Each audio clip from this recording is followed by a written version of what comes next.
So we're going to have a look at the incidence or burden of a tax or subsidy and how that differs between a good with elastic demand or inelastic demand. So let's start off with this good here. You can tell by the fact that it has quite a steep demand curve that it's likely to have inelastic demand. So cigarettes would be a good example. So assuming we put an indirect tax on cigarettes, that's going to push the supply curve up by the amount of the tax, vertically up by the amount of the tax, which will obviously give us a higher price for consumers. The important thing to remember is that the producers don't get that price, they have to pay the tax. So the producers are only going to get price PP. And the gap between price C that the consumers pay and price P that the producers pay is the amount of the tax on each, say, packet of cigarettes. You can see that the quantity demanded has fallen to QT, but not very much, which is what you'd expect for inelastic demand. So what that's going to mean is that that blue box there is the amount of the tax that's going to be paid by the consumer. That's the amount, reflects the amount that the price has gone up for the consumer, and that's, we call that the incidence of tax. That red box there is the amount of tax that's absorbed by producers. You can see it's a bit smaller than the amount the consumers pay, which again you'd expect. Because demand is inelastic, producers are able to pass on more of the tax to consumers, knowing that consumers will continue to buy pretty much most of the product. So they're not too afraid of that. They still have to pay a bit, and the blue box plus the red box combined make up the total amount of tax being paid. So when price elasticity is inelastic, the burden is going to fall mostly on consumers, as you can see there. Right, now what about if demand is elastic? And in this case, the demand curve is flat. We can assume that's elastic demand. So leather jackets would probably have elastic demand. They're luxuries.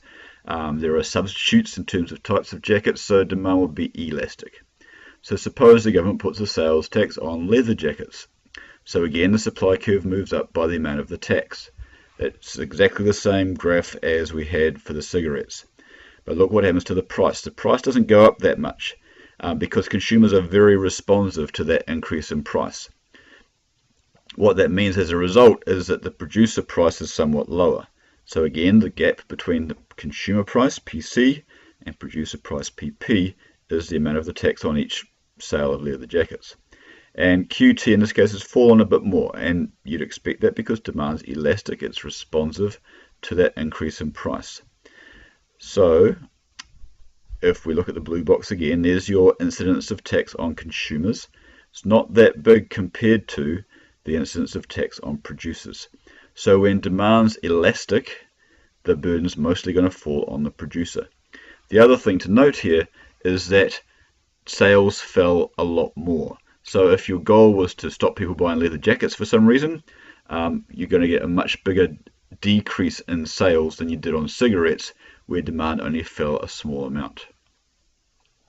Right, let's look at subsidies now. Remember, a subsidy is a payment by a producer, by the government to producers, usually with the goal of encouraging them to either produce more or reduce their prices on a good. So it's usually a merit good, something that they think is good for us and they want us to have more of. So look at milk. Milk's got inelastic demand. Most people see it as necessity. So if let's subsidize milk. Why would you do that? Well, obviously it's again, it's a merit good. It's something that's good for you. It's good for our bones, teeth, and so on, particularly for kids.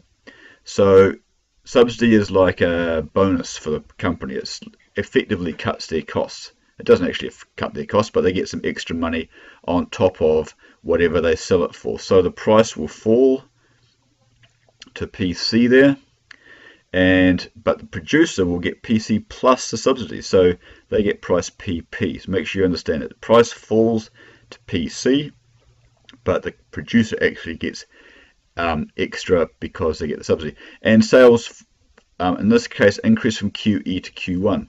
Now because it's inelastic demand, not a huge effect. We get some increase in sales, which is what they're after, but not a huge amount because demand is inelastic.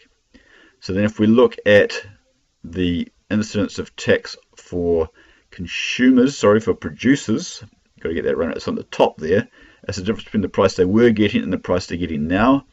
Is that blue box there. Not too big, whereas the incidence of subsidy on consumers is quite large. That's because even though the producers pass on quite a lot of the value of the subsidy to consumers, sales still don't increase that much, so consumers get most of the benefit. Alright, so last part, let's have a look at the effect on a good with a elastic demand curve. So look at public transport is considered to have elastic demand. There are substitutes. You can walk, you can bike, you can take a car or carpool. So we put a subsidy on again, which we do have in Auckland for our public transport. Again, the price will drop to where the new supply curve meets. And the producer, remember, believe it or not, buses and trains are run by businesses. And you can see that sales have increased to QC quite a bit more, even though the price has only decreased a little bit. So that's because it's got elastic demand. Consumers are very responsive to a drop in price, and so sales will increase quite a bit. So in terms of incidence of subsidy, much bigger for producers. They can hold on to quite a bit of the subsidy, just drop the price a bit, and they still get a big increase in sales. Consumers, the incidence is a bit smaller, so producers are the ones who will benefit most from a subsidy in this case. If you're the government, do you care? You've still got a big increase in sales, and usually that's the whole point of the subsidy anyway. Alright, hope that was informative. We'll stop right there.